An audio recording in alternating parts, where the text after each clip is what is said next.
To our Keto Kitchen. I'm Megan, and today I'm going to show you how to make a beef roast with a side of mashed cauliflower.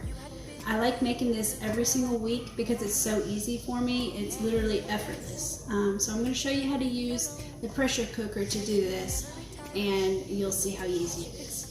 I'm going to show you the ingredients. I have a beef roast here that's a little less than 2.5 pounds, and then my seasonings, I have salt and pepper.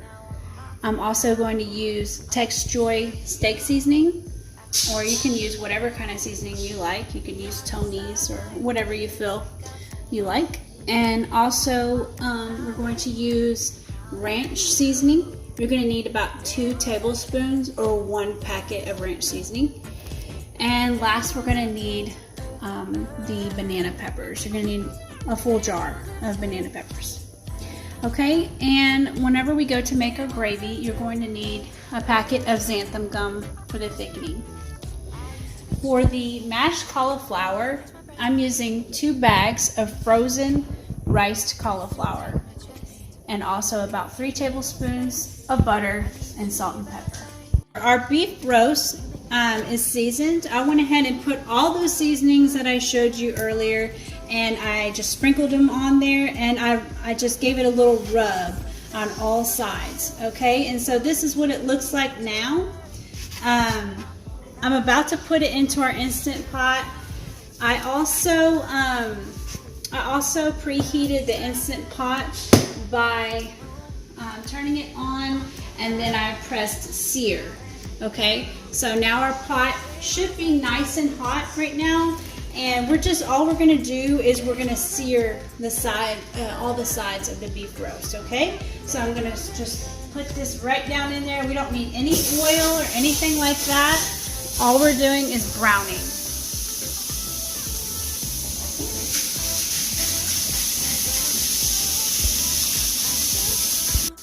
Okay, so we've got the beef roast browning in our pressure cooker. All I'm doing right now is just checking to see how brown it is on the side that I put it on. If you want to look here, see how it's brown on the pot. Don't worry about that. It looks like it's burning. Don't worry about that. That's gonna all come together with the flavor of this roast. Okay? And also it helps with the thickening of our gravy. So we're just gonna wait for this side to get a little bit more brown. Okay, I'm still checking on my roast here. If you can see, the bottom of the pot is looking pretty brown. It's fine. All that is the seasonings that we put on the roast. All I'm going to do is I'm going to add just a little bit of water to the bottom of this pot. And that's going to loosen up whatever is stuck to the pot. And this is part of the gravy. Okay, so I'm just taking a wooden spoon and I'm just scraping off all this goodness off the bottom. And it looks, if you're looking at it now, it may not look appetizing, but I promise you it's going to be delicious. Okay, so if you need to, just add a little bit of water and just give it a little scrape with a wooden spatula or spoon. Okay? And that should be fine. It's also going to give it the darkness of your gravy that you need. Okay, so that's all I'm doing right here is I'm just scraping off all the goodness on the bottom.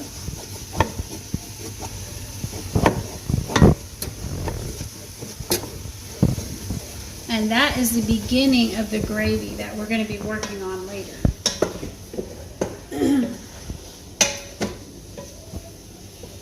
Okay, and we're going to check the roast one more time and see what the meat looks like and see if it's ready to turn yet. It's starting to look nice and dark, so I'm going to go ahead and switch it over to the other side.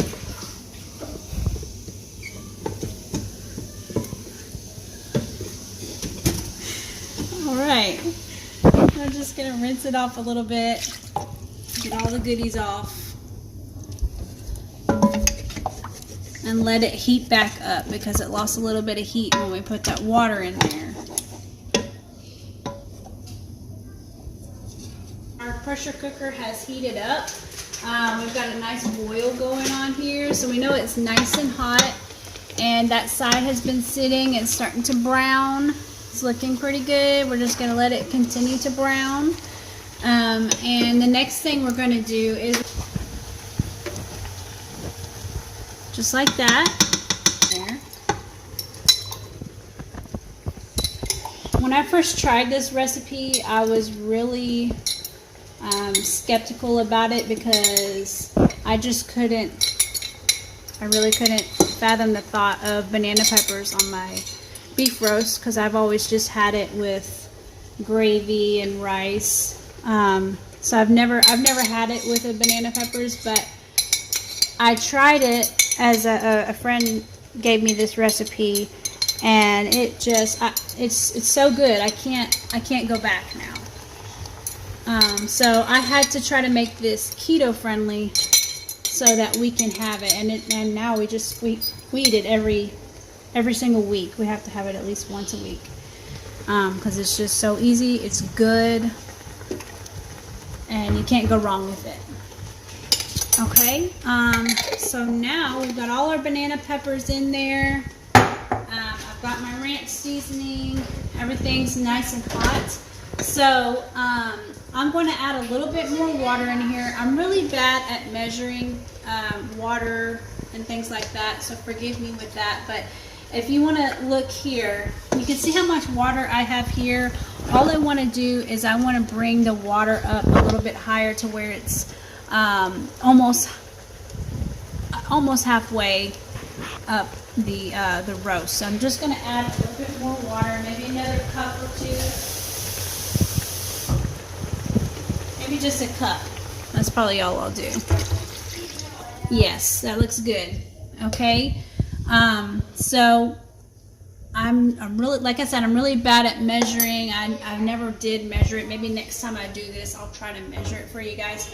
But that's what we want. We want it to be just the bottom of our roast to be covered with water, because as this cooks, it's going to create its own juices, and it's going to become, there's going to be a lot more water in the pot when you're finished with this.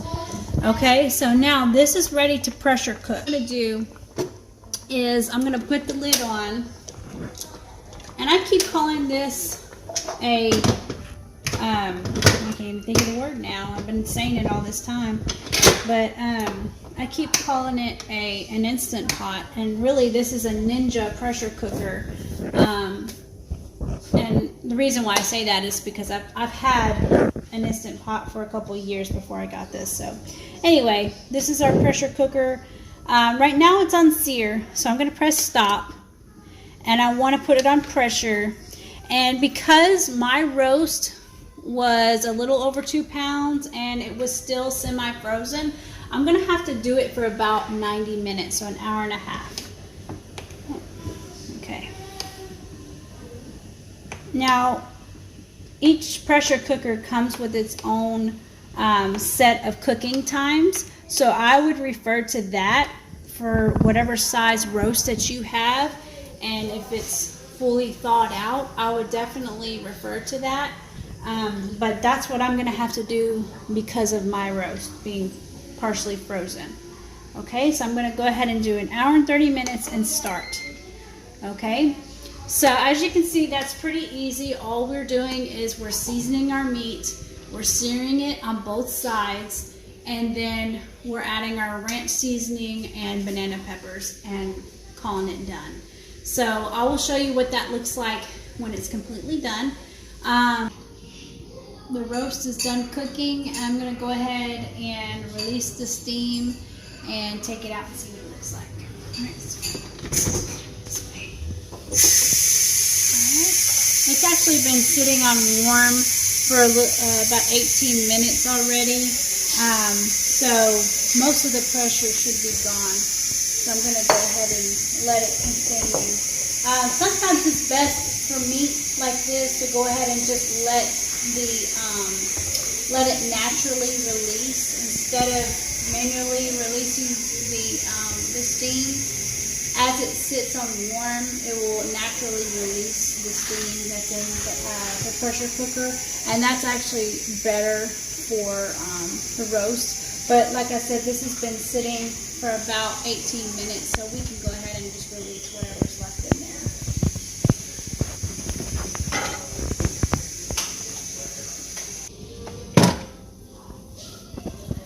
And that's what it looks like. So what I'm going to do now is I'm going to take the roast out and I'm going to make the gravy. To a cutting board.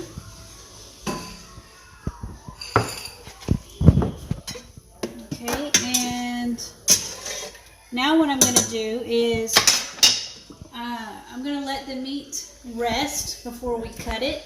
And while we're doing that, I'm going to go ahead and turn this pressure cooker. I'm going to stop the warming process, and I'm going to put it back on sear and start so that it will heat it up as if I were heating it up on the stove. So I want it to get basically to a boil. That's what we're heating it up to right now. So I'm going to wait till it starts to heat up, and really you only need about a half of a packet of the xanthan gum, and that's what I have left in this packet, so I'm just going to put the rest of that in there as soon as that's ready. And then we're going to use a whisk to whisk it in there, and it should thicken up for us. So I'm going to go ahead and sprinkle it in there now. Since it's still hot in there, it's still fine. We can go ahead and just sprinkle it in there. So it's just a half a packet. Okay, and you just give it a good whisk. Because if you don't start to stir it right away, that xanthan gum kind of clumps up, and you don't want to do that. So just go ahead and whisk it as soon as you sprinkle it in there. So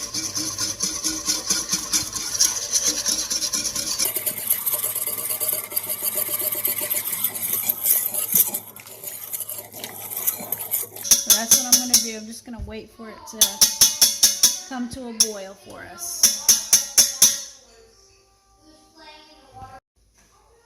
Okay, so the gravy has been boiling for a few minutes. It's probably been about 3 or 4 minutes that it's been at a boil like this. And as you can see, when I'm stirring it, you can tell that it is a lot thicker than it was when we started. But we're just going to continue to let it boil for a few more minutes, and that'll really help it thicken up. And then we'll turn off the heat, and then you'll see how it's not really thick when we only add the amount of xanthan gum that we added. But if you want it to be thicker, you could add a little bit more, or if you want to if you want more gravy, you can add more water to this pot and add a little bit more xanthan gum. It's all up to you and how many people you're serving, or just whatever your preference is. So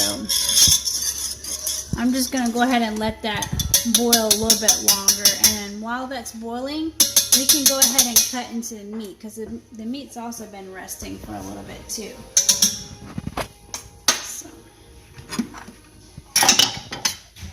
So our gravy is done. I'm going to go ahead and turn the heat off of here, so I'm going to press stop, and you can come and see what it looks like now that it's been boiling for a good, I would say, close to 10 minutes that it's been boiling. I just turned the heat off. What it looks like, but it should be done here, and I'm showing you that here.